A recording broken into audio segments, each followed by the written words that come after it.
film that I mean, it's a first-time director, Omer Fast. He's basically he's a visual artist more than anything. He's art galleries and stuff like that. So it's a very ambitious project to take on. First, it's a book adaptation, so a very ambitious project to bring on. Basically, a guy who's been played by Tom Sturridge. He's been hit by a falling object in a freak accident. He gets a lot of compensation, but his memory's completely disappeared.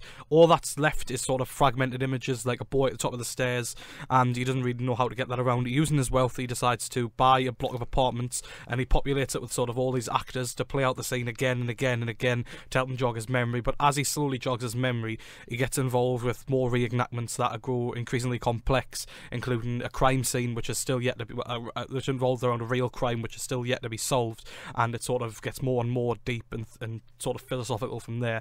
And it's a very, very interesting film all the way through. I mean, it sort of takes a little while to get going, but I mean, once it does get going, it starts like in the action. It's literally on the front line when it starts. No, but I mean, like once it gets its main, once it lays out its agenda, it takes a little while to get going. But from there, it's a gripping, really complex. It's got that. I mean, I won't spoil it, so I can't really guess what the narrative is like. But you always kept guessing.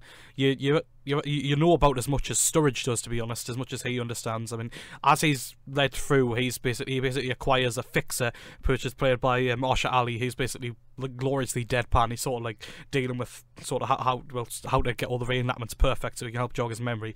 And you never really know what's going to happen because it's always sort of getting on. The soundtrack's very minimalist. There's not many tracks, but when it is there, it's like repeating gorgeous tones and great sound design. So you're always trying to guess what's going on. And I think it's refreshing to see something as ambitious as this, trying to get into the sort of memory and the psyche of someone who has got amnesia, and it's really, really gripping from start to finish to watch it go all the way through, from just what's going back in his mind as more fragments sort of build, and I think it's a really assured debut, and I think it's definitely one of my most sort of special films of the year in terms of just how the narrative heights it tries to climb for. It's really impressive.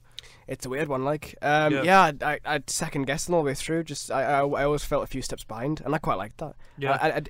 I like the idea of reenacting everything. The sort of the wealth that he has would be used on any kind of cars, but no, he just used it to sort of try and jog his memory in the most sort of elaborate way possible, and I like that. And it was a good performance from Tom Sturridge. He's one to watch.